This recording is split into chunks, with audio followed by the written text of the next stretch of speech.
शांति। ओम शांति।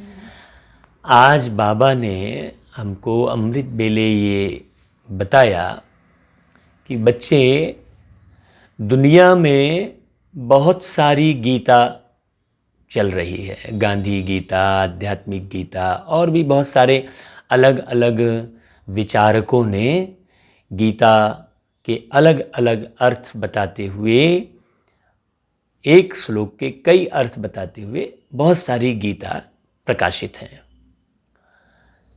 तो बाबा ने कहा कि बच्चे, शिव जी इस धरती पे आकर गीता सुनाते हैं, ये बात किसी को नहीं मालूम। इसलिए आप पूरी दुनिया के पब्लिक के लिए, सारे मनुष्यों के लिए ये लिखो कि शिव की गीता।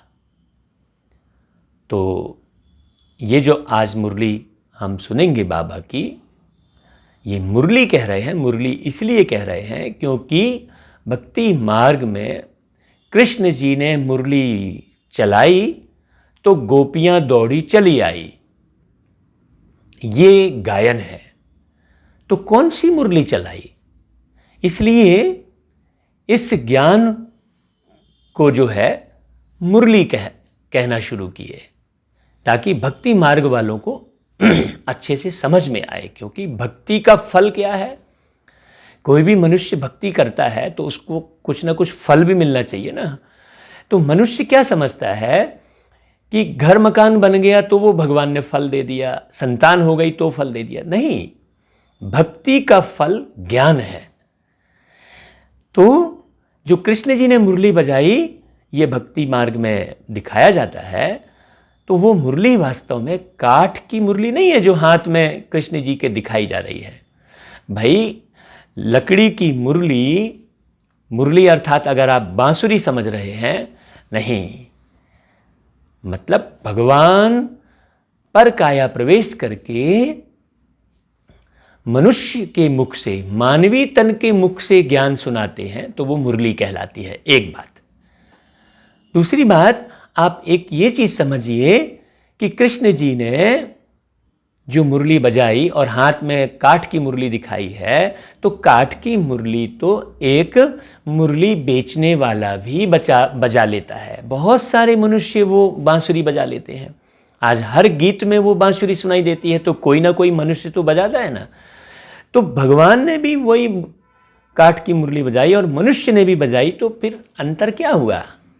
तो वास्तव में ये मुरली शब्द जो है भक्ति मार्ग का इसलिए लिया है ताकि लोग इस पर आकर्षित होकर सत्य ज्ञान का श्रवण कर सकें।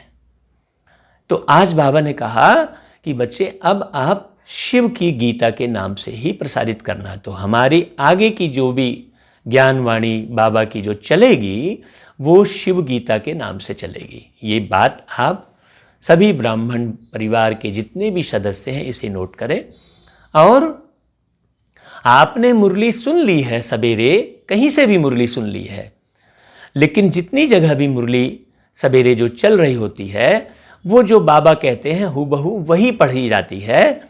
बाबा ने हमको जो एक प्रोग्राम दिया, एक ड्यूटी दी, एक दायित्व दिया कि बच्चे, तुमने इतने साल मुरली सुनी है और समझी है उसको, तो समझाकर उसे सुनाना। तो आपने मुरली सुन भी ली है, तो भी आप इस ज्ञान मुरली को जितने भी ब्राह्मण परिवार के मेरे भाई बहन हैं, उनसे मैं करबद्ध प्रार्थना करके निवेदन करता हूँ कि इस मुरली को आप अवश्य सुने, ताकि आपको और रहस्य समझ में आए। अच्छा, आज 11 अगस्त 2020 है, तो आज बाबा ने अपनी वाणी में क्या कहा ये हम सुनेंगे। लेकिन पहले हम 11 के महत्व को समझते हैं। एक के बाजू में एक खड़े होना। तो ये 11 तारीख से हम ये समझ लें कि हमें एक के बाजू में एक खड़े होते चले जाना है। हाँ, प्रत्येक भाई मुरली सुनकर एक व्यक्ति को भी यदि भेजेंगे तो बहुत सारे लोगों को ये मुरली चली जाएगी। अच्छा भाई, सुनाइए आज बाबा ने क्या कहा। ओम शांति। बाबा ने कहा, मीठे बच्चे, तुम्हारी एम ऑब्जेक्ट है वंडरफुल रंग बिरंगी दुनिया, स्वर्ग का मालिक बनना। तो सदा इसी खुशी में हर्षित रहो। मुरझाया हुआ नहीं। देखिए, आज बाबा ने दुनिया के जितने बच्चे हैं सबको याद किया। बाबा ने कहा कि रंग बिरंगी दुनिया, क्योंकि जितने भी मनुष्य आत्मा है उनको रंग बिरंगी दुनिया बहुत पसंद है। तो धरती पे परमात्मा आके कोई ऐसा तपस्या वाली दुनिया या वस्तु व्यक्ति वैभव से दूर चले जाना है, रिश्ते नातों से दूर चले जाना है, ऐसी दुनिया का स्थापना नहीं करते हैं। वो रंग बिरंगी बहुत सुंदर खुशनुमा दुनिया का निर्माण करते हैं, जहाँ सत्यता, पवित्रता, दिव्यता, मधुरता, ये सारे गुण होते हैं। अच्छा, फिर क्या प्रश्न किया बाबा ने? प्रश्न है, तकदीरवान बच्चों को कौन सा उमंग सदा बना रहेगा? तकदीरवान बच्चों को कौन सा उमंग सदा बना रहेगा? एक शब्द है तकदीर और एक शब्द है तदबीर। तो जब परमात्मा जो तदबीर सिखाते हैं, उस तदबीर को अच्छी तरह समझेंगे मनुष्य आत्माएं, तो उनकी तकदीर बनेगी। अभी बाबा ने क्या कहा, सुनते हैं। बाबा ने कहा, उत्तर है, हमें बेहद का बाप नई दुनिया का प्रिंस प्रिंसेस बनाने के लिए पढ़ा रहे हैं। तुम इसी उमंग से सबको समझा सकते हो कि इस लड़ाई में स्वर्ग समाया हुआ है। आहा, कितनी प्यारी बात है। अभी दुनिया में जितनी भी विकृति हो रही है, बम के निर्माण हो रहे हैं, एक दूसरे की क्रिटिसाइज कर रहे हैं लोग, इसके पीछे बहुत गहरा राज समाया हुआ है। इस लड़ाई में नई दुनिया के निर्माण का राज समाया हुआ है। हम तो सोचते हैं अरे यार ये दुनिया में ऐसा हो रहा है, वैसा हो रहा है, हम परेशान हो जाते हैं। नहीं, दुनिया में जो भी हो रहा है, आज बाबा ने कहा उसके पीछे नई दुनिया के निर्माण का रहस्य समाया हुआ है। इस लड़ाई के बाद स्वर्ग के द्वार खुलने हैं। इसी खुशी में रहना है और खुशी खुशी से दूसरों को भी समझाना है। अर्थात इस लड़ाई से स्वर्ग के द्वार खुलते हैं। इसका मतलब ये हुआ कि दुनिया में जो भी हो रहा है वो हम बच्चों पर असर न करे। फिर गीत है, दुनिया रंग रंगीली बाबा, दुनिया रंग रंगीली। हाँ, देखो गीत भी है, फिल्मी गीत है, दुनिया रंग रंगीली बाबा, दुनिया रंग रंगीली। ओम शांति। यह किन्होंने कहा बाबा को कि दुनिया रंग बिरंगी है? अब इनका अर्थ दूसरा कोई समझ ना सके। बाप ने समझाया है, यह खेल रंग रंगीला है। कोई भी बाइस्कोप आदि होता है तो बहुत रंग बिरंगी सीनरियाँ आदि होती है ना। अब इस बेहद की दुनिया को कोई जानते ही नहीं। हाँ, देखिए यहाँ पर ये बात बताई गई है कि ये बाइस्कोप शब्द जो बाबा ने उपयोग किया है, ये फिल्म है, जो पिक्चरें बनती हैं, 3 घंटे की जो फिल्म बनती है, वो कितनी रंग बिरंगी होती है। उसमें अलग अलग रंग बिरंगे सीन होते हैं, तो वो हद की पिक्चर है। और बाबा जो निर्देशक है, डायरेक्टर है, बाबा प्रोड्यूसर है, निर्माता है, ये किसी को नहीं मालूम है। हम मनुष्य आत्माएं 3 घंटे की फिल्म बनाते हैं, और जो 3 घंटे की फिल्म बनाता है उसे प्रोड्यूसर और डायरेक्टर उसमें होते हैं, एक्टर होते हैं। यहाँ पर जो 5000 साल की जो फिल्म बन रही है वो भी बड़ी रंग बिरंगी बन रही है। हाँ, सतयुग में रंग बिरंगा नहीं होगा, साइंस के साधन नहीं होंगे, ऐसा नहीं है। यहाँ से भी ज़्यादा अच्छे साइंस के साधन होंगे। यहाँ जो साइंस है वो सुखदायी है तो साथ में दुखदायी भी है। अभी इस बात को बहुत अच्छे से समझिएगा। यहाँ के जितने भी साइंस के आविष्कार हैं, अब सिलेंडर है जिससे गैस चूल्हा जलता है, रोटी पकती है, लेकिन वो कब फट जाए। इलेक्ट्रिक है, उसमें करंट लग जाए। एरोप्लेन है, वो कब क्रैश हो जाए। ट्रेन है, वो कब पटरी से उतर जाए। जितने भी आविष्कार देखें, जो चिकित्सा साइंस में जो दवाइयों का आविष्कार है, वो कब रिएक्शन कर दे, किसको रिएक्शन कर दे, देखिए। तो यहाँ के साइंस में सुख के साथ दुख भी जुड़ा हुआ है। लेकिन अब ये जो साइंस है ये ऐसा क्यों बना है? क्योंकि जो भी मनुष्य आत्माओं ने ये जो आविष्कार किए हैं वो विषय विकारों से मुक्त होकर आविष्कार नहीं किए हैं। हाँ, मेरा नाम हो जाए, मुझे इसका बहुत दाम मिल जाए जो भी मैं आविष्कार कर रहा हूँ। और लोभ भी है, अभिमान भी है, उसका घमंड भी है कि मैंने ही आविष्कार किया। इसीलिए विषय विकार उसमें जुड़े होने के कारण ये साइंस दुखदाई भी है। लेकिन बाबा आकर ज्ञान सुनाकर हमें पवित्रता की शक्ति भी धारण करवाते हैं, तो विषय विकारों से मुक्त होती चली जाती है आत्मा। तो विषय विकारों से मुक्त आत्मा जो आविष्कार करेगी, वो कैसे आविष्कार करेगी? उसमें केवल सुख होगा। वहां जो लाइट होगी उसमें करंट नहीं होगा, वहां जो एरोप्लेन होंगे वो क्रैश नहीं होंगे, सोलर एनर्जी से वो एरोप्लेन चलेंगे, बच्चा भी एरोप्लेन चला लेगा, ये बाबा ने बताया है। तो ऐसी ही दुनिया होगी जो आप अभी देख रहे हैं। इसीलिए आप ये मत सोचिए कि अरे कैसा होगा, ऐसी ही दुनिया होगी, लेकिन बहुत सुखकारी होगी, दुख का नामो निशान नहीं होगा। तो नहीं चलेंगे ऐसे दुनिया में। तो ऐसी दुनिया में चलने के लिए कुछ नियम, कुछ मर्यादाएं, कुछ विधि, कुछ व्यवस्था तो सीखनी होगी ना। किसी भी चीज को प्राप्त करने के लिए कुछ नियम मर्यादाएं तो होती हैं। तो ये मुरली प्रतिदिन सुनना और सुनकर उस वाणी को अपने जीवन में धारण करना, ये है। तो जब आप प्रतिदिन मुरली सुनेंगे तब आपको समझ में आएगा। तो आगे क्या कहा बाबा ने? बाबा ने कहा, तुम्हारे में भी नंबरवार पुरुषार्थ अनुसार सारे विश्व के आदि मध्य अंत का ज्ञान है। तुम समझते हो स्वर्ग कितना रंग बिरंगा है, खूबसूरत है, जिसको कोई भी जानते नहीं। हाँ, स्वर्ग कैसा है ये नहीं मालूम। देखिए, दुनिया में स्वर्ग ऊपर और नर्क नीचे, मतलब धरती के नीचे नर्क और आसमान से ऊपर स्वर्ग, ऐसा समझते हैं। और ये समझते हैं कि देवी देवता वहां रहते हैं स्वर्ग में। ऐसा नहीं है। देखिए, ये बात बिल्कुल नहीं मालूम है किसी को कि कलयुग है नर्क और सतयुग है स्वर्ग।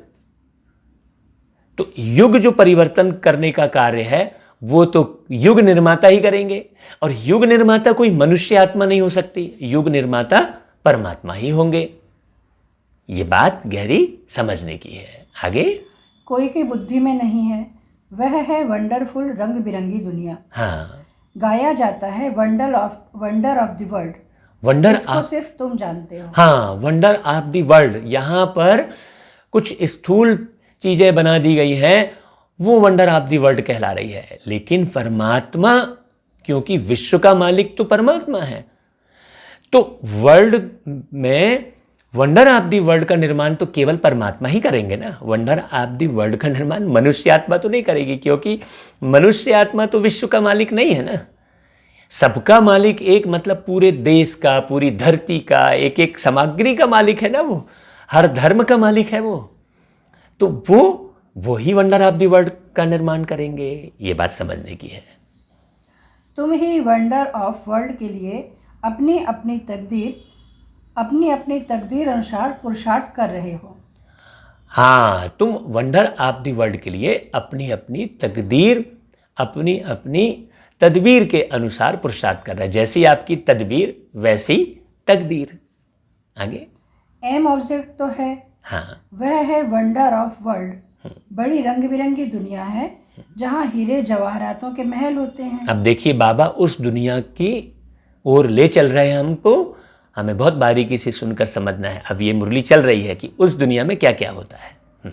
तुम एक सेकंड में वंडरफुल बैकुंठ में चले जाते हो, खेलते हो, रासविलास आदि करते हो। बरोबर वंडरफुल दुनिया है ना। यहाँ है माया का राज्य, यह भी कितना वंडरफुल है। यहाँ है माया का राज्य। हमने पिछली मुरलियों में भी समझाया था, लोग माया धन दौलत रिश्ते नातों को समझते हैं। नहीं, धन दौलत रिश्ते नाते माया नहीं है, जीवन चलाने का माध्यम है। क्योंकि बिना रिश्तों के तो व्यक्ति को आनंद ही नहीं आएगा, बिना धन के तो कुछ हो नहीं सकता। तो ये माया नहीं है, इस पर कोई जीत नहीं पानी है। अब रिश्ते नातों पर क्या जीत पाएंगे? अब इनको माया कहने के कारण सारी लड़ाई, चाहे जिसमें भी दिखाई है, दुनिया में भी लड़ाई रिश्तों की है, और पहले जो कहानी सुनाई गई है उसमें भी रिश्तों की लड़ाई है, क्योंकि माया को भी समझ नहीं पाए हैं। मनुष्य आत्माओं के अंदर जो कमी कमजोरी है, जो विषय विकार है, वो माया है, उस पर जीत पानी है। आगे, मनुष्य क्या क्या करते रहते हैं। दुनिया में ये कोई भी नहीं समझते कि हम नाटक में खेल कर रहे हैं। बताइए, नाटक में खेल चल रहा है, ये भाव रहते हैं क्या? ये भाव तो किसी के नहीं रहते, जबकि सबको मालूम है ये दुनिया एक नाटक है, ये बाजार है। अब वो गीत भी है, ये दुनिया एक माया बाजार कि पैसा बोलता है, ऐसा गीत भी है। नाटक अगर समझें तो नाटक के आदि मध्य अंत का भी ज्ञान हो। हाँ, देखिए, अगर इस दुनिया को व्यक्ति नाटक समझे तो नाटक के शुरू में क्या हुआ, बीच में क्या हुआ, एंड क्या हुआ। आप फिल्म देख के आते हैं तो शुरू में क्या था, क्या देखा आपने, बीच में क्या देखा और आखिरी में क्या देखा, ये बताते हैं। तो नाटक समझें तो आदि मध्य अंत का ज्ञान भी प्राप्त हो कि भाई शुरू में दुनिया कैसी थी, बीच में कैसी हुई और अभी एंड में कैसी है, ये भी समझना है। शुरू में दुनिया हीरे जवाहरातों के महल थे, पूरा सुख ही सुख था, दुख का नामो निशान नहीं था। और मध्य में सुख और दुख दोनों थे, और अभी अंत में ये कलयुग का अंत, इसमें दुख ही दुख है, सुख का नामो निशान नहीं है, सुख तो भ्रम है। आगे, तुम बच्चे जानते हो बाप भी कितना साधारण है। माया बिल्कुल ही भुला देती है। अभी देखो, माने हमारे अंदर लोभ, अभिमान और इस सब के पर्दे डले हुए हैं, तो माया भुला देती है। तो हमें ये समझ में नहीं आता है कि भगवान आखिर है कौन और वो करते क्या हैं। हम समझते हैं कि भगवान बहुत विराट होंगे और ऐसे मुकुट उकुट पहने होंगे और इस तरह से चल रहे होंगे। नहीं, भगवान बहुत साधारण है, क्योंकि घर का बाप लौकिक में भी एकदम साधारण रहता है। वो बच्चों को अच्छे अच्छे कपड़े पहनाएगा, लेकिन आप लौकिक दुनिया में भी देखिए कि जो बाप होता है वो बच्चों को अच्छा अच्छा रखेगा, कपड़े पहनाएगा, सब कुछ करेगा, लेकिन खुद साधारण रहेगा। तो वो पारलौकिक पिता, वो कैसे विराट रूप ये हो जाएगा? वो भी बहुत साधारण है। हाँ, बहुत सिंपल है, प्यार का सागर है, किसी पर नाराज नहीं होते हैं, वो किसी को सजा नहीं देते हैं। ये बड़ी गहरी गंभीर बातें हैं। ईश्वर को समझना बहुत अनिवार्य है कि वो कैसे हैं। बाबा ने कहा माया बिल्कुल ही भुला देती है, नाक से पकड़ा यह भुलाया। हाँ, माया बिल्कुल ही भुला देती है, नाक से पकड़ा। नाक से पकड़ा मतलब ये नाक नहीं है, मतलब व्यक्ति क्या हो जाता है, अपनी इज्जत की ही परवाह करते रहता है और वो उसके पीछे भागता रहता है, इसलिए वो सिंपल नहीं हो पाता। वो कहता है कि नहीं, मैं जनरल नहीं होऊंगा भाई, मैं वीआईपी ही रहूंगा, मैं ऐसे साधारण लोगों से बात नहीं करूंगा। जबकि बाबा धरती पे आके यहाँ पर इस जो विद्यालय की स्थापना करते हैं बाबा, तो सबको एक जगह पर बिठाते हैं। माने वो गरीब भी वहीं बैठे हैं तो बहुत करोड़पति भी वहीं बैठे हैं, बच्चा भी वहीं बैठा है तो बुजुर्ग भी वहीं बैठा है। ऐसी क्लास इस दुनिया में दूसरी जगह कहीं नहीं है।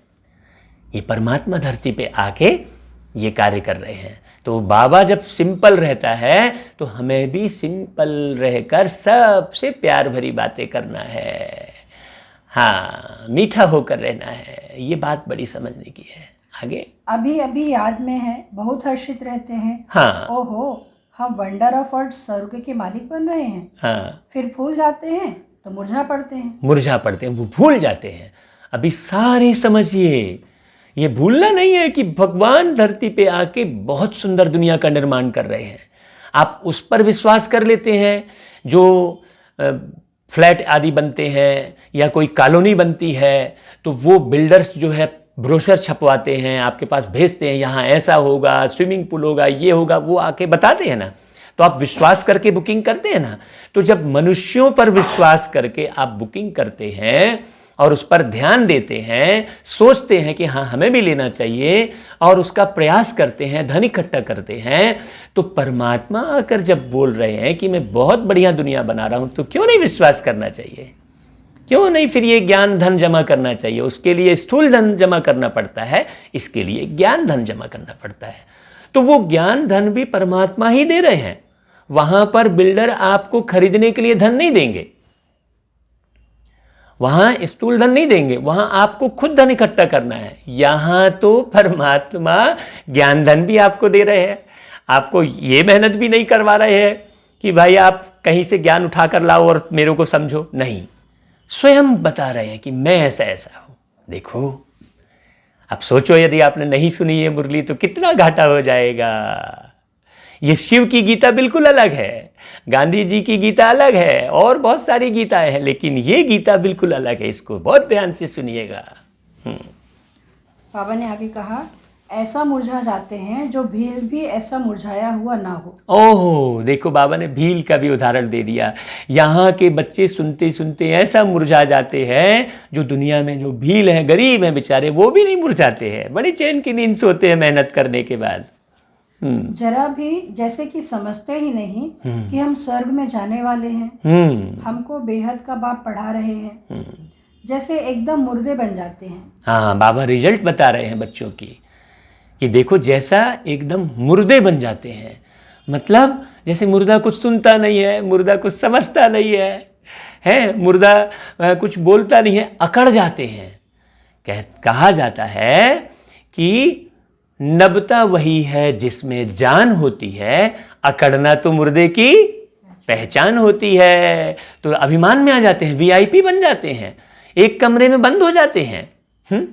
अब हम मिलेंगे नहीं भाई, हमारे पास टाइम नहीं है भाई, ऐसा बोलने लगते हैं। नहीं, हमको वीआईपी नहीं बनना है, क्योंकि वीआईपी तो हमारा बाबा है, हमको सिंपल रहना है। कोई मिलने आया तो बड़े सहज मिलना है, उसके कपड़े देखकर, उसके धन को देखकर नहीं मिलना है। हाँ, वो बेचारा आया है तो बाबा का परिचय देना है, इस भाव से हरेक से मिलना है। हाँ, उसकी योग्यता देखकर, उसकी हालत को देखकर मिल रहे हैं, ऐसा नहीं करना है। मिलना तो सबसे है, प्यार सबको लुटाना है। हाँ, आगे। वह खुशी नशा नहीं रहता। अभी वंडर ऑफ वर्ल्ड की स्थापना हो रही है। वंडर ऑफ वर्ल्ड का श्री कृष्ण है प्रिंस। हाँ, देखिए, अब ये जो श्री कृष्ण जी के बारे में कथा है, और शिव बाबा आके श्री कृष्ण जी के बारे में क्या बता रहे हैं। वंडर ऑफ वर्ल्ड का प्रिंस है, राजकुमार है, वो है कृष्ण, है ना। अब वो कैसे गौए चराएंगे भाई, है ना। ये गौए चराने की बात तो यहाँ की है। आगे। यह भी तुम जानते हो, कृष्ण जन्माष्टमी पर भी जो ज्ञान में होशियार है वह समझाते होंगे। Shri Krishna wonder of world का प्रिंस था। वह सतयुग फिर कहाँ गया? सतयुग से लेकर सीढ़ी कैसे उतरे? हाँ, देखो भाई, सतयुग से कलयुग कैसे हुआ? हाँ, देखिए, वो सतयुग कहाँ चला गया? क्योंकि सब झूठ बोलने लग गए। झूठ क्यों बोलने लग गए? क्योंकि सब स्वयं को ही नहीं जान रहे हैं। शरीर झूठा है, पक्की बात है। इस दुनिया में जो भी व्यक्ति किसी का साथ छोड़ देता है तो वो झूठा कहलाता है। मान लीजिए एक प्रेमी है, एक प्रेमिका है, वो बहुत अच्छे से मिलजुल रहे हैं, लेकिन प्रेमी ने फिर क्या किया? साथ छोड़ दिया। तो प्रेमिका क्या बोलेगी? तू झूठा है। तो अब ये शरीर भी हमारा साथ छोड़ता है कि नहीं छोड़ता है? बताइए। आप इसे जितना भी खिलाएं, विटामिन, प्रोटीन जो भी खिलाएं, क्या ये आपका साथ नहीं छोड़ेगा? छोड़ेगा ना। तो शरीर के भान में रहना झूठ। तो अपने को शरीर समझकर अगर हम जीवन जी रहे हैं तो झूठ से तो शुरुआत कर रहे हैं, और अपने को आत्मा समझ रहे हैं तो सत्य की शुरुआत होगी। तो कहाँ गया वो सतयुग, है ना। क्योंकि हम झूठे शरीर के भान में आ गए तो सतयुग हमसे छूट गया। आगे। बाबा ने कहा, सतयुग से कलयुग कैसे हुआ? उतरती कला कैसे हुई?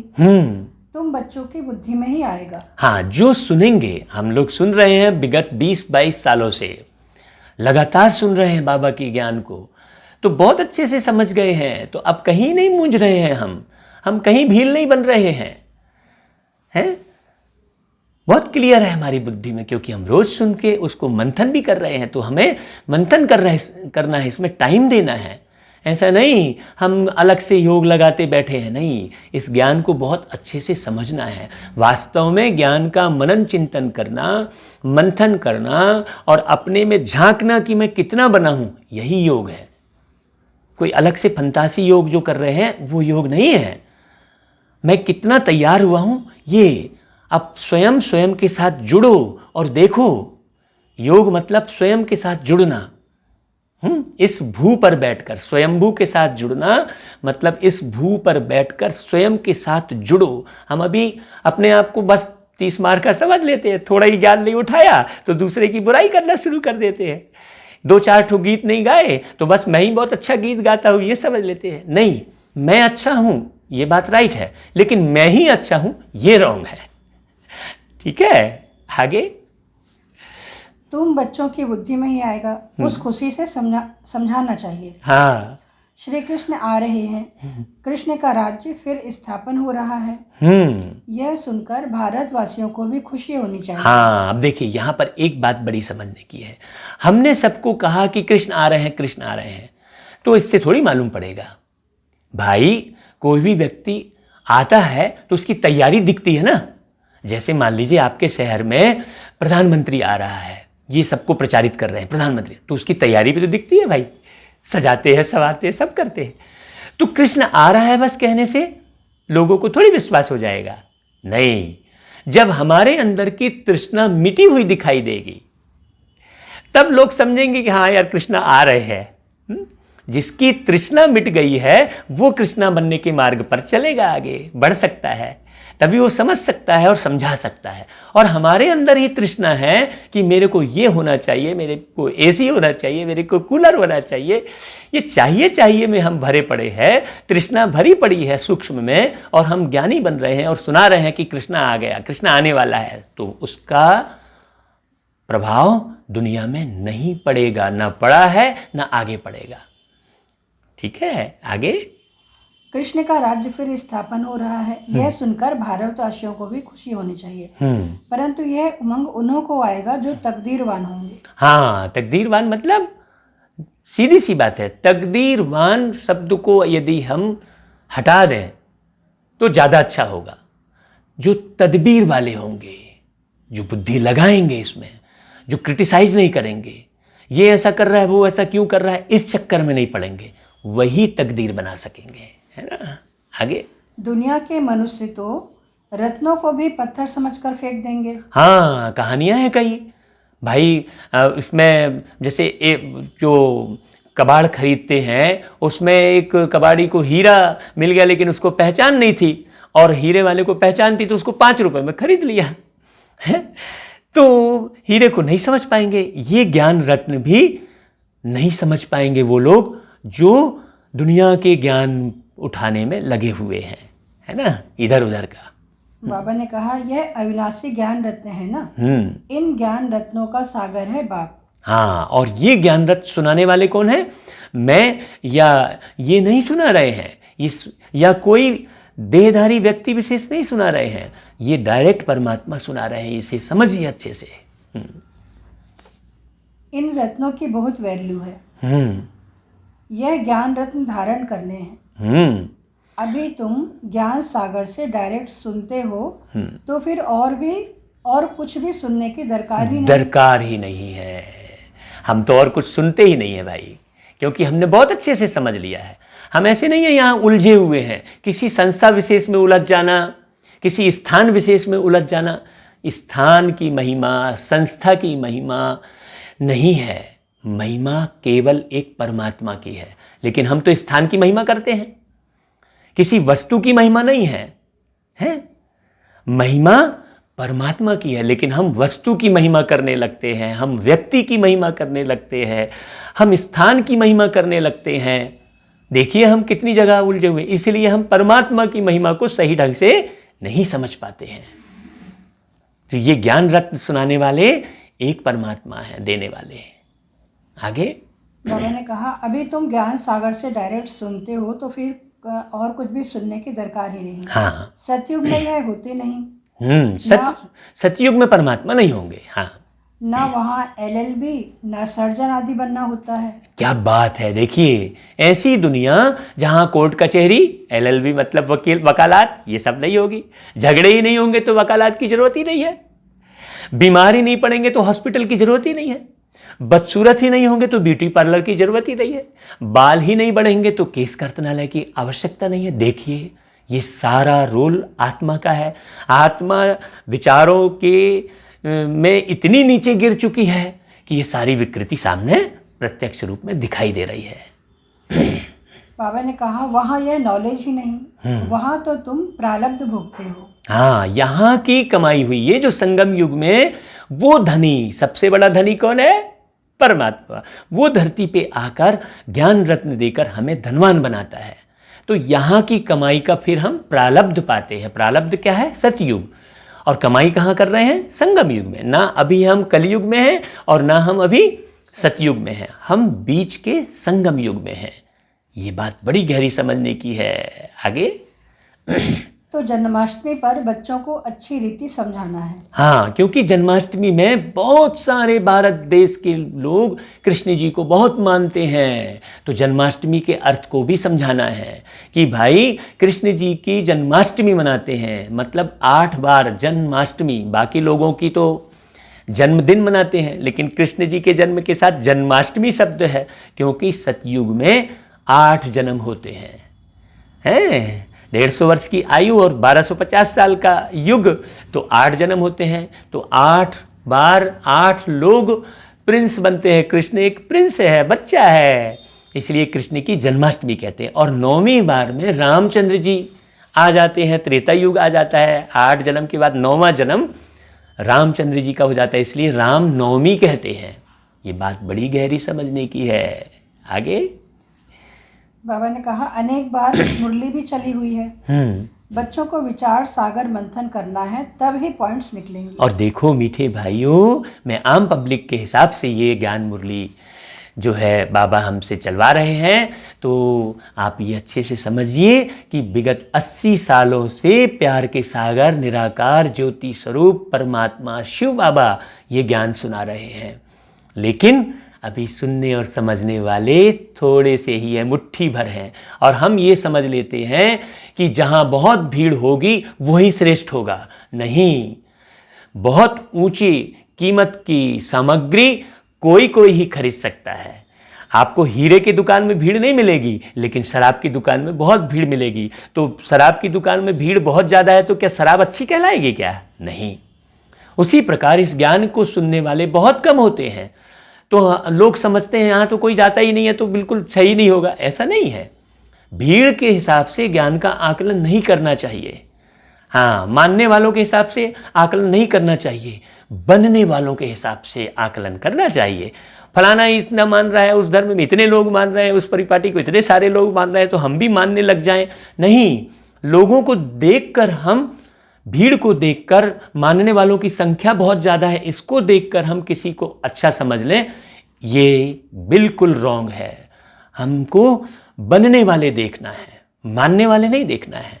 हम मान नहीं रहे हैं, हम बन रहे हैं, निर्माण कर रहे हैं स्वयं का। आगे बाबा ने कहा भाषण करना है तो सवेरे उठकर लिखना चाहिए, हाँ, फिर पढ़ना चाहिए। हाँ, भूले हुए पॉइंट्स फिर ऐड करने चाहिए। सवेरे उठकर लिखना चाहिए। यही संगम पूरे बेहद का सवेरा है। यहाँ हमें हमेशा लिखते रहना चाहिए।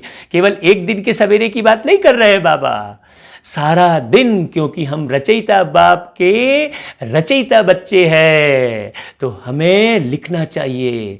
आपको हम बता दें, मुझ आत्मा को ये बहुत सौभाग्य प्राप्त हुआ। इतना समय दिया बाबा ने, गृहस्थ में रहते हुए, व्यापार में रहते हुए इतना समय दिया कि हमने लिख लिख के खूब डायरियां भर दी। 1 लाख से ऊपर तो अनमोल वचन लिखवा दिए हमसे उस परमात्मा ने, हजारों गीत लिखवा दिए, कितनी सारी डायरियां चिंतन की भर गई। तो सब बाबा के बच्चों को आप ये प्रेरणा मिले, इस उद्देश्य से ये मुरली हम वीडियो पर रिकॉर्ड कर रहे हैं। हमारा ये उद्देश्य नहीं है कि हमारा नाम हो, कि हमको इससे दाम मिले। आप समझना अच्छे से, सारे बच्चे प्रेरित हों, प्रेरणा लेकर के ये बाबा हमसे करवा रहा है। तो आप सब भी लिखो, मुरली के बहुत अच्छे से पढ़ो और उसका मनन चिंतन लिखो भी, क्योंकि लिखने पर ही पक्का हो जाता है। कहते हैं 100 बक्का 1 लिखा, मतलब आप 100 भाषण करेंगे, उसके बदले आप चिंतन लिखेंगे तो आप बहुत आत्मोन्नति को पाएंगे। अच्छा भाई, आगे फिर क्या कहा बाबा ने? बाबा ने कहा कुछ ना कुछ पॉइंट्स भूल जाएंगे, तो समझाना होता है कृष्ण कौन है। यह तो वंडर ऑफ वर्ल्ड का मालिक था। भारत ही पैराडाइज था। उस पैराडाइज का मालिक श्री कृष्ण था। हाँ, हम आपको संदेश सुनाते हैं कि श्री कृष्ण आ रहे हैं। श्री कृष्ण आ रहे हैं, तो आप हमको देखकर सुनने समझे। अगर हम में कोई कमी कमजोरी आपको नजर आ रही है तो हमें बताएं भाई, ताकि हम पुरुषार्थ कर सकें। हम तो आप कमी कमजोरी बताएंगे तो हम बिल्कुल नाराज नहीं होने वाले हैं, क्योंकि दिया तले अंधेरा होता है। हम ये नहीं कह रहे कि हम पूरे ज्ञानी हो गए हैं, नहीं, जरूर हमारे अंदर भी कमी कमजोरी होगी। तो एक दूसरे की कमी कमजोरी अगर कोई बता रहा है तो नाराज नहीं होना चाहिए, क्योंकि यदि आपके घर में आकर मैं झाड़ू लगाऊंगा तो आप खुश होंगे ना, या मेरे घर में आकर कोई झाड़ू लगाएगा तो खुश होंगे ना। तो कमी कमजोरी अगर कोई आपकी निकाल रहा है, मतलब वो आपके अंदर से झाड़ू लगा रहा है, सफाई कर रहा है। लेकिन कमी कमजोरी सुनकर प्रत्येक व्यक्ति नाराज हो जाता है, बहुत जल्दी नाराज हो जाता है। तो बाबा कह रहे हैं कि बहुत अच्छे से मनन चिंतन करके और फिर वर्णन करो, बनकर दिखाओ। कृष्ण आ रहे हैं, बस कहने से नहीं बनेगी बात। आगे, राजयोग भगवान ने ही सिखाया है, अब भी सिखला रहे हैं। पवित्रता के लिए भी पुरुषार्थ करा रहे हैं। डबल सिरताज देवता बनाने के लिए, डबल सिरताज देवता बनाने के लिए, जहां पर राजाई का भी ताज होगा और पवित्रता का भी ताज होगा। देवताओं के पीछे दिखाते हैं, आपने देखा होगा, देवताओं की फोटो के पीछे एक ओरा दिखाते हैं, लेकिन मनुष्य की फोटो के पीछे ओरा नहीं दिखाते हैं। तो वो ओरा पवित्रता का है, और वो ताज सतयुग के सुख का है। हाँ, आगे, यह सब बच्चों की स्मृति में आना चाहिए। हाँ, जिनकी प्रैक्टिस होगी वह अच्छी रीति समझा सकेंगे। जिनकी प्रैक्टिस होगी, जो दिन रात मुरली का मंथन चिंतन करता रहेगा। तो यहाँ पर हम छोटा सा अपना अनुभव बताते हैं कि बाबा ने हमको रोज 2 बजे रात को उठाया, कभी 3 बजे उठाया, और मुरली पढ़ाई हमको, और एक एक बात का अर्थ समझाया बाबा ने। हम बाबा से अव्यक्त होकर पूछते रहे, मानसिक मिलन और बौद्धिक मिलन हम मनाते रहे। अपनी समस्याओं को हम भूल गए। हम बाबा के सामने समस्या नहीं रखते कि बाबा मेरी तबीयत खराब है, ठीक कर दो, नहीं रखते। हम बाबा से केवल ज्ञान का अर्थ पूछते हैं, तो बाबा हमको बताते थे। तो जो खूब मनन चिंतन करेगा वही आगे बढ़ेगा। आगे, बाबा ने कहा, कृष्ण के चित्र में भी लिखत बड़ी फर्स्ट क्लास है। इस लड़ाई के बाद स्वर्ग के द्वार खुलने हैं। इस लड़ाई में जैसे स्वर्ग समाया हुआ है। बच्चों को भी बहुत खुशी में रहना चाहिए। जन्माष्टमी पर मनुष्य कपड़े आदि नए पहनते हैं। क्या बात है। आगे, लेकिन तुम जानते हो कि अभी हम यह पुराना शरीर छोड़ नया कंचन शरीर लेंगे। हाँ, जन्माष्टमी में लोग कपड़े आदि नए पहनते हैं, तो वो स्थूल कपड़े की बात है। और बाबा यहाँ आत्मा को बहुत पवित्र निरोगी शरीर रूपी कपड़ा मिलने वाला है। कितनी खुशी की बात है। आगे, कंचन काया कहते हैं ना, अर्थात सोने की काया। हाँ, कंचन काया माने सोने की काया, मतलब 24 कैरेट शुद्ध। देखिए, सोने के साथ 24 कैरेट जुड़ा हुआ है, और घंटे 24 घंटे है। तो भाई 24 कैरेट बनना है तो 24 घंटे बाबा की याद में रहकर, ज्ञान के मनन चिंतन में रहकर अपने को सोने के समान बनाना है। सोना नहीं है, सोने के समान बनाना है। आगे, कंचन काया कहते हैं ना, अर्थात सोने की काया। आत्मा भी पवित्र, शरीर भी पवित्र। हाँ, दोनों पवित्र चाहिए ना। अभी तो आत्मा भी मैली है और शरीर भी पूरा जजर बजर है। 18 साल का बच्चा भी देखो कैसा, आप तो बहुत सारे देख रहे हैं दुनिया के, कैसा डोल डोल के चल रहा होता है। पिचके पिचके गाल होते हैं, क्योंकि खान पान विचार कुछ भी शुद्ध नहीं है। अभी कंचन नहीं है, नंबरवार बन रही है। कंचन बनेंगी ही याद की यात्रा से। हाँ, आत्मा कंचन बनेगी तो शरीर भी कंचन मिलेगा। आगे, बाबा जानते हैं बहुत हैं जिनको याद करने का भी अक्ल नहीं है। हाँ, बहुत है। कहते हैं हम कैसे याद करें। अरे भाई, आप रिश्ते नातों को कैसे याद करते हो? आप अपने घर मकान को कैसे याद करते हो? याद में रहते हो ना अपने घर की, जिस घर में रहते हो उसकी याद में रहते हो ना, तब तो बाजार जाके वापस आते हो। अगर भूल जाओ अपने घर को तो कैसे वापस आओगे। तो वैसा ही बाबा आके समझा रहे हैं ना कि बच्चे मैं उस घर का निवासी हूँ, तुम तो कण कण में रहते हैं बोल दिए। अरे भाई मैं उस घर का निवासी हूँ। बाप अपने घर का भी परिचय दे रहा है, बता रहा है, लोग नहीं समझ पाते हैं। तो हमको बुद्धि ऊपर ले जाना है। ऊपर ले जाना है मतलब श्रेष्ठ ज्ञान की ओर ले जाना है। आगे बाबा जानते हैं, हाँ, जिनको याद करने का भी अक्ल नहीं है, याद की जब मेहनत करेंगे तब ही वाणी जौहरदार होगी। हाँ, जब बाबा की याद में रहेंगे तब एक एक बात क्लियर कर सकेंगे। जौहर मतलब बिल्कुल धारदार, हाँ, एकदम क्लियर, जिसमें कोई चीज़ अपन वो करते हैं जैसे धारदार वो होती है चक्कू या तलवार, तो बहुत जल्दी से कटती है कोई चीज़। तो ये बुराइयां कब कटेंगी? जब हम एक्यूरेट ज्ञान को बिल्कुल समझेंगे, बारीक समझेंगे। धार बहुत बारीक होती है ना।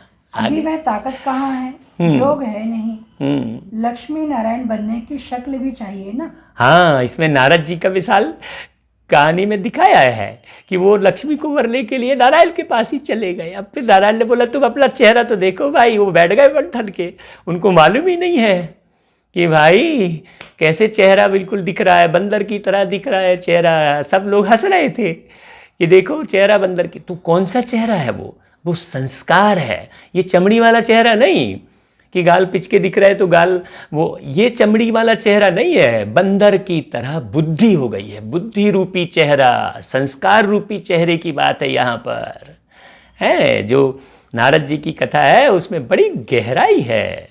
बाबा ने कहा पढ़ाई चाहिए। हाँ, कृष्ण जन्माष्टमी पर समझाना बहुत सहज है। कृष्ण के लिए कहते हैं श्याम सुंदर। कृष्ण को भी काला, नारायण को भी काला, राम को भी काला बनाया है। सबको काला दिखाते हैं। भाई बालाजी में भी काली मूर्ति है। तो भाई काली मूर्ति वो तो बहुत सुंदर थे, तो काली मूर्ति क्यों? तो वो काले कब बने? ये बात समझने की, ये सब आत्मा की कहानी है। आत्मा काली हो गई कहाँ? कल युग में। फिर गोरी कब हुई? संगम युग में गोरी होने का पुरुषार्थ किया आत्मा ने। और फिर पूरी तरह गोरी कब हुई? सतयुग में।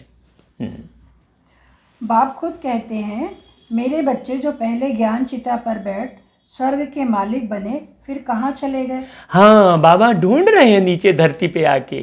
वो ज्ञान चिता पर बैठकर जो अपने को रिफाइन किए, जैसे सोने में खाद निकालनी होती है तो उसे अग्नि में डालते हैं, तो अग्नि में डालकर उसकी खाद निकल जाती है। उसी प्रकार ये योग अग्नि मतलब समझ की अग्नि।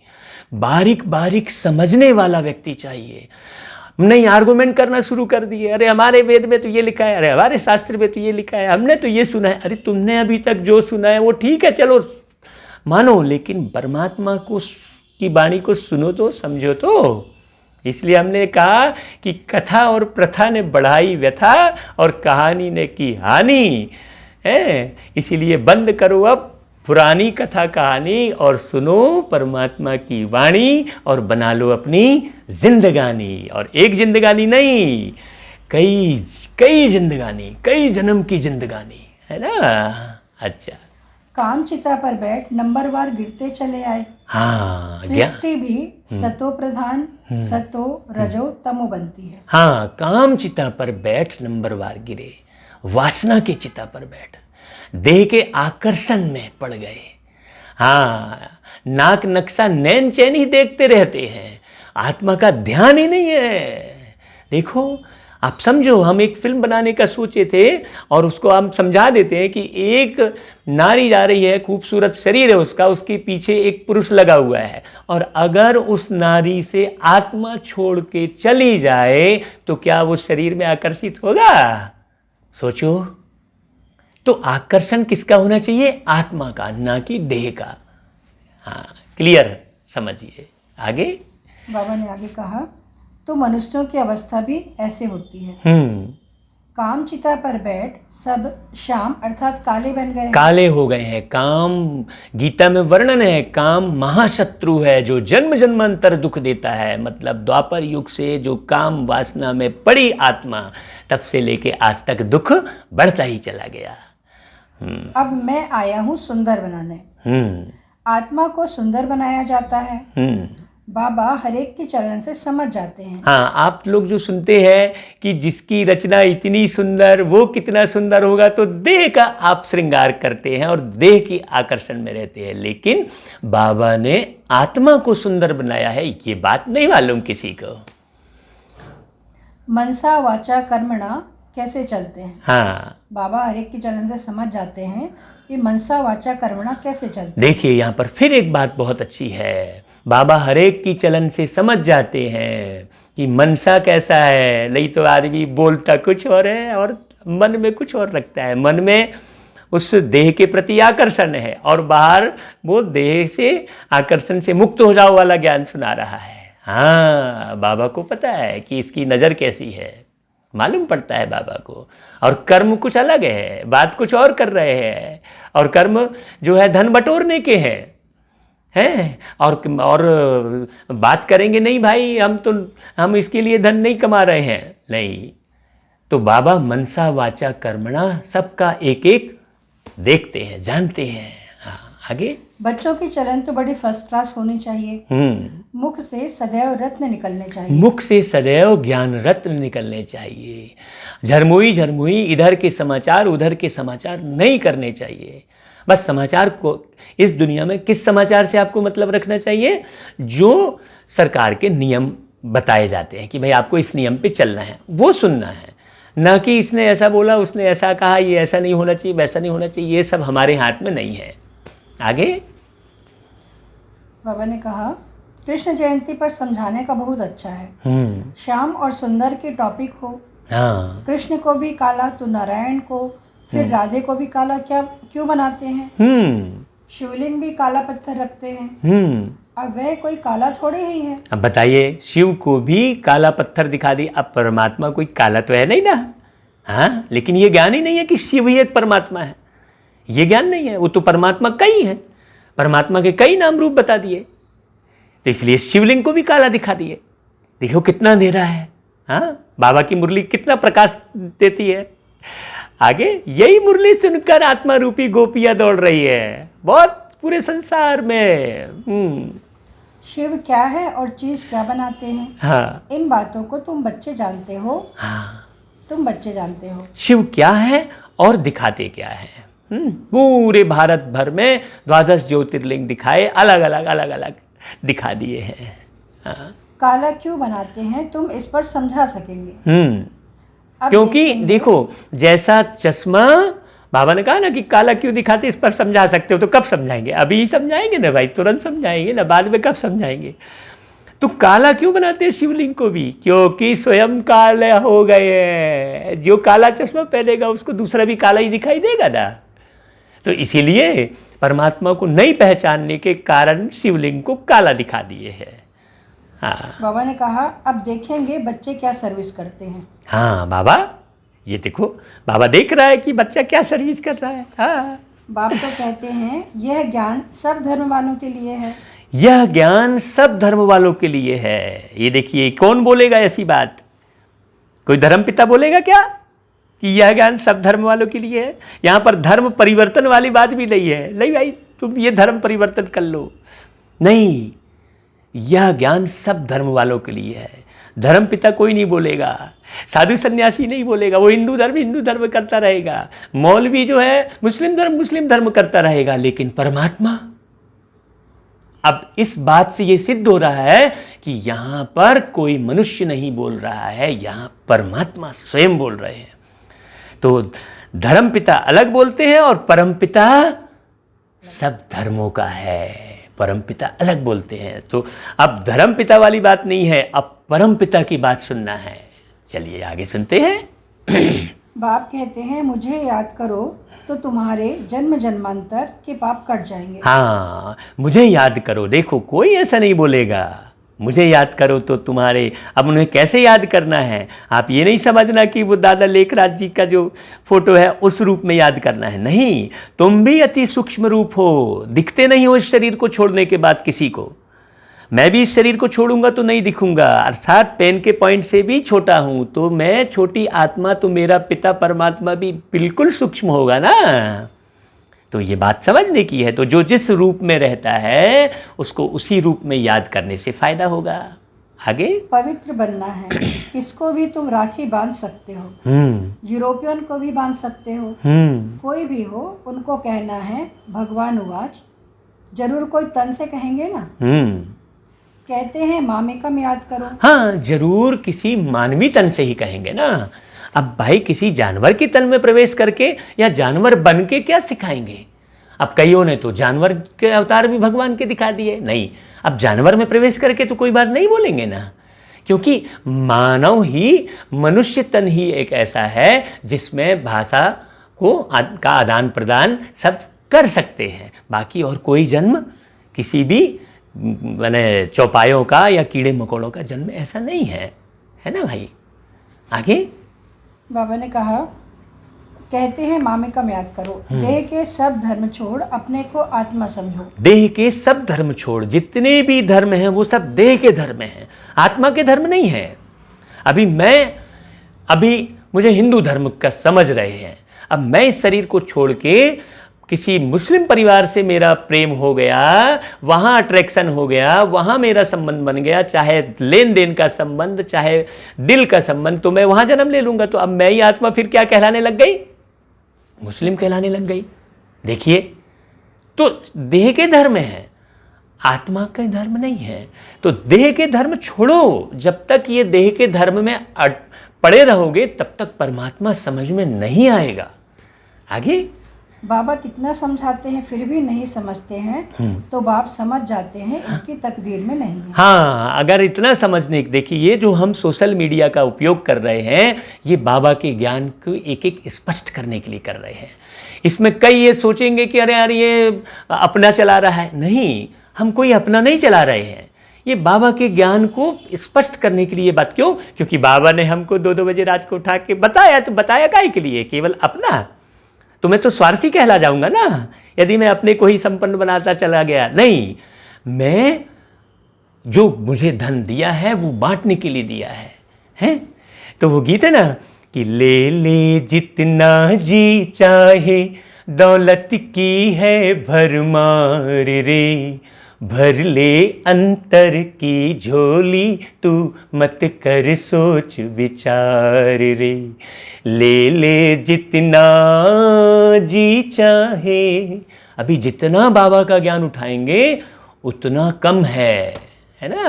अंतर की झोली भरना है, माने कहते हैं ना, भर दे झोली, भर दे झोली मेरी जा मोहम्मद, तेरे दर पे न जाऊंगा खाली, तेरे दर से न जाऊंगा खाली। तो कौन सी झोली की बात है भाई? कौन सी झोली भरना है? क्या उतनी बड़ी झोली है जो पूरे संसार का धन आ जाए? नहीं, बुद्धि रूपी झोली की बात है। हाँ, मेरी जान मोहम्मद, मतलब वो जान है, सबकी जान की रक्षा करने वाला, वो परमात्मा। वो ज्ञान रत्नों से आपकी बुद्धि रूपी झोली में ज्ञान रत्न भरने की बात है। क्लियर है? चलिए आगे सुनते हैं। बाबा ने कहा, बाबा कितना समझाते हैं फिर भी नहीं समझते हैं, तो बाप समझ जाते हैं इनकी तकदीर में नहीं है। यह तो समझते होंगे शिव बाबा पढ़ाते हैं, रथ बगैर तो पढ़ा ना सके, इशारा देना ही बस है। कोई कोई बच्चों को समझाने की प्रैक्टिस अच्छी है। बाबा मम्मा के लिए तो समझते हो यह ऊंच पद पाने वाले हैं। हाँ, बाबा उन बच्चों पर भी ध्यान दे रहा है कि जिनको समझाने की प्रैक्टिस अच्छी है। ऐसा नहीं हूबहू मुरली चल गई, है ना, समझ समझ के समझाना है। आगे, मम्मा भी सर्विस करती थी ना। एक एक बात को जगत अम्बा सरस्वती एक एक बात को समझाती थी अलग अलग। हाँ, इन बातों को भी समझाना होता है। माया के भी अनेक प्रकार के रूप होते हैं। बहुत कहते हैं हमारे में मम्मा आती है, हाँ, शिव बाबा आते हैं। देखो, ये भी बात बड़ी समझने की है।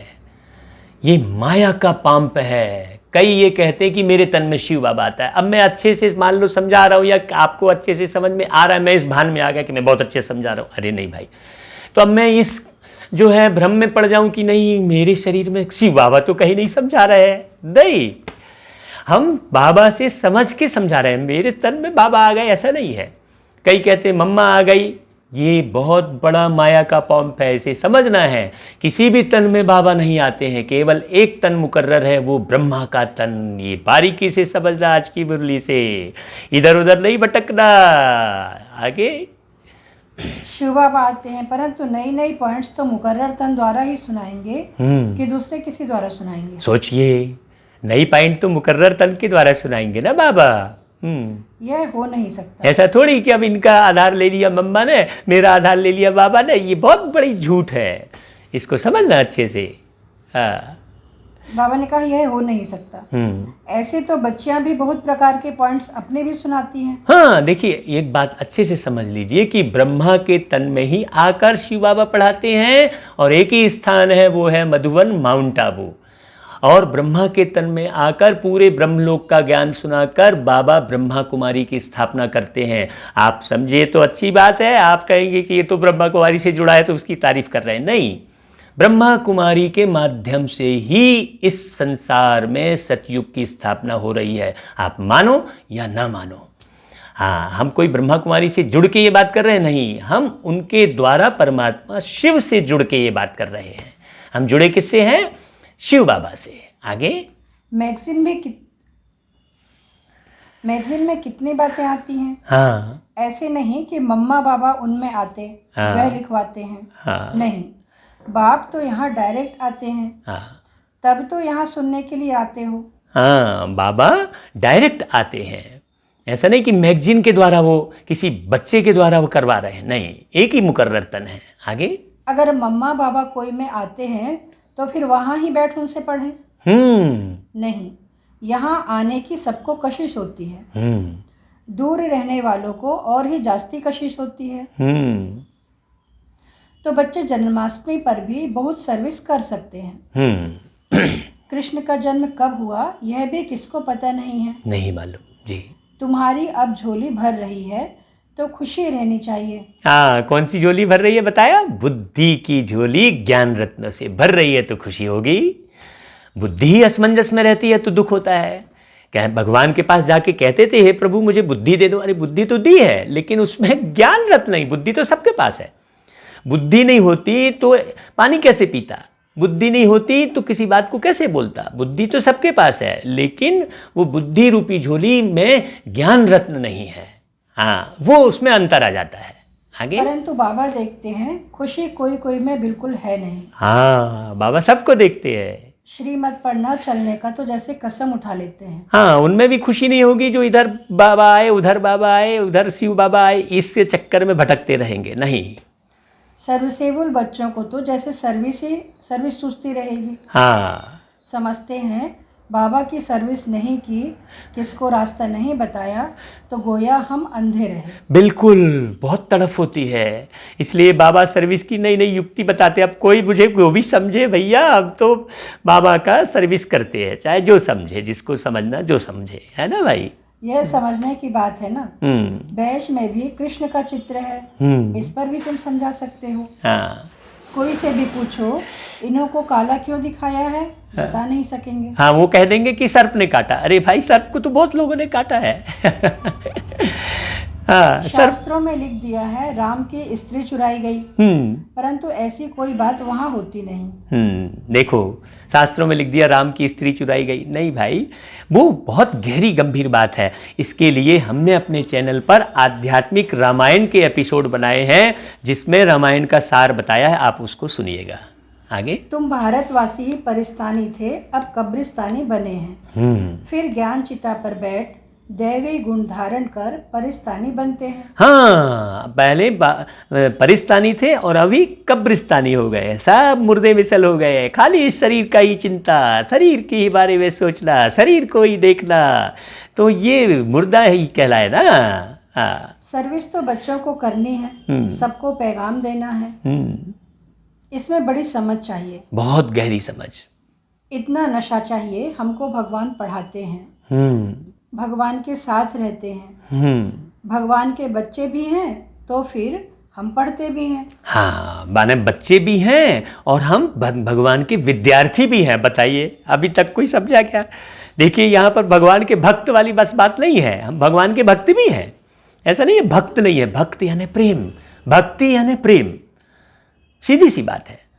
भक्ति बहुत अच्छी बात है, लेकिन भक्ति का अर्थ है प्रेम। तो हम भगवान के भक्त भी है और बच्चे भी है और विद्यार्थी भी हैं। हाँ, बाबा ने आगे कहा, बोर्डिंग में रहते हैं तो फिर बाहर का संग नहीं लगेगा। यह भी स्कूल है ना। क्रिश्चियन में फिर भी मैनर्स होते हैं। हाँ, अभी तो बिल्कुल नो मैनर्स। हाँ, अभी तो किसी में मैनर्स रह ही नहीं गए, सब उल्टे सीधे चित्र दिखा रहे हैं। व्हाट्सएप फेसबुक में भी देखो कैसे उल्टे सीधे कुछ भी बोलते रहते हैं, दिखाते हैं। हाँ। तमो प्रधान पतित हैं, देवताओं के आगे जाकर माथा टेकते हैं। कितनी उनकी महिमा है। सतयुग में सभी के दैवी कैरेक्टर थे, अभी आसुरी कैरेक्टर हैं। ऐसे ऐसे तुम भाषण करो तो सुनकर बहुत खुश हो जाए। अब देखिए, बाबा भाषण करने में क्या क्या बोलना है ये भी सिखा रहे हैं। हमको तो कुछ मेहनत ही नहीं है। हम जितनी भी बातें आपको बता रहे हैं, ये इसमें हमारी कोई योग्यता नहीं है, ये तो बाबा ने हमको समझाया है। हाँ, मुख छोटा बात बड़ी, यह कृष्ण के लिए कहते हैं। अभी तुम कितनी बड़ी बातें सुनते हो। देखो, फिर एक लाइन आ गई, मुख छोटा बात बड़ी। इसमें एक कथा माने जो है एक कृष्ण जी की दिखाते हैं कि यशोदा मैया जो है इंद्र की पूजा कर रही थी, तो कृष्ण जी ने कहा कि अरे मैया, ये आप किसकी पूजा कर रहे हैं? तो बोले इंद्र की। तो ये इंद्र क्यों पूजा कर रहे हैं? बोले ये बहुत बड़े हैं। तो बड़े किसको कहा जाता है? तो बोले जो पगड़ी पहनता है। तो बोले लो, हमने पगड़ी पहन ली, अब आप हमारी करो पूजा। ऐसा एक कहानी है। तो यहाँ पर बाबा ने क्या बोला? मुख छोटा बात बड़ी, यह कृष्ण के लिए कहते हैं है ना। तो बड़ी बात कर रहा है। तो यशोदा मैया बोलती है, अरे ये छोटा सा कृष्ण, ये कितनी बड़ी बड़ी बात बोल रहा है।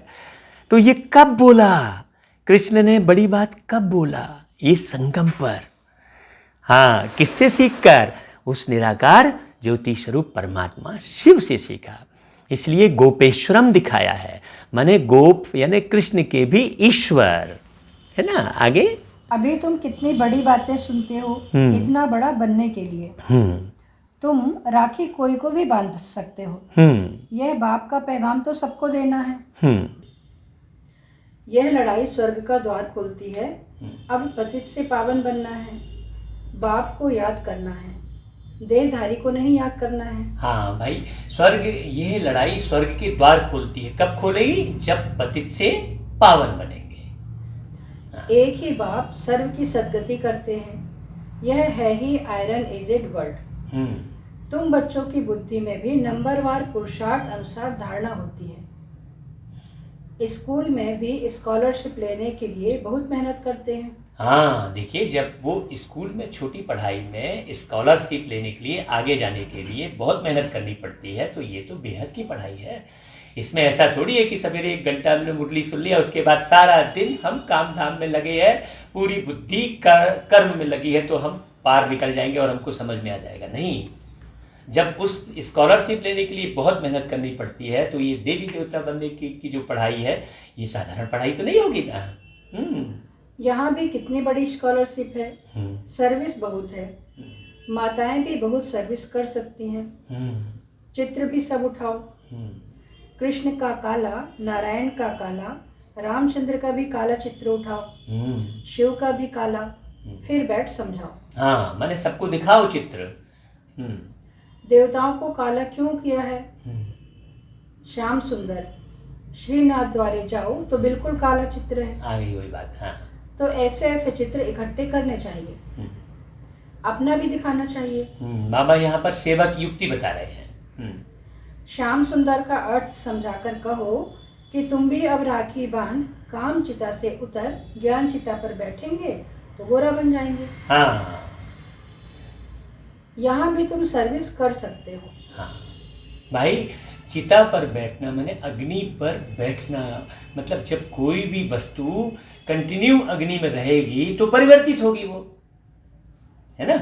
ऐसा ही ज्ञान चिता पर बैठना कहने का मतलब ये है कि कंटिन्यू ज्ञान का श्रवण करना और दूसरा कुछ सुनना ही नहीं।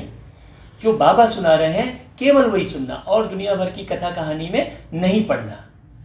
दुनिया भर की कथा कहानी का मतलब ये नहीं है कि कृष्ण जी की कथा और रामचंद्र जी की कथा नहीं सुननी है। दुनिया भर की कथा कहानी मतलब जो दुनिया में यहाँ हत्या हो गई, वहाँ ऐसा हो गया, ये सब का कोई मतलब नहीं है। है, उसका चोरी चली गई, उसका ये हो गया, ये कथा कहानी नहीं सुननी है। भाषण बहुत अच्छी रीति कर सकते हो कि इन्हों को काला क्यों किया है, शिवलिंग को भी काला क्यों किया है, सुंदर और श्याम क्यों कहते हैं, हम समझाएं। इसमें कोई नाराज नहीं होगा। सर्विस तो बहुत सहज है। बाप तो समझाते रहते हैं, बच्चे अच्छे गुण धारण करो, कुल का नाम वाला करो। तुम जानते हो अभी हम ऊंच से ऊंच ब्राह्मण कुल के हैं। फिर राखी बंधन का अर्थ तुम कोई को भी समझा सकते हो, वैश्याओं को भी समझाकर राखी बांध सकते हो। देखो है ना, बहुत कितनी नजर देखो बाबा की हर आत्मा पर है, क्योंकि अगर मान लो वेश्या कह रहे हैं लेकिन है तो आत्मा, इसी कारणवश कर्म के कारण, दुनिया की विकृति के कारण वो इस कर्म में पड़ गई है। तो ऐसा नहीं है, बाबा की नजर उस पर भी है क्योंकि वो एक आत्मा है। चित्र भी साथ में हो। बाप कहते हैं मामिकम याद करो, यह फरमान मानने से तुम गोरे बन जाएंगे। बहुत युक्तियां हैं, कोई भी नाराज नहीं होगा। कोई भी मनुष्य मात्र किसकी सद्गति कर नहीं सकते सिवाय एक के। हाँ, सिवाय एक परमपिता परमात्मा के और कोई मनुष्य सद्गति नहीं कर सकता। यहाँ पर केवल शिव बाबा की ही बात है और कुछ नहीं, दूसरी और कोई बात ही नहीं है, और कोई दूसरे के को सामने ला ही नहीं रहे हैं।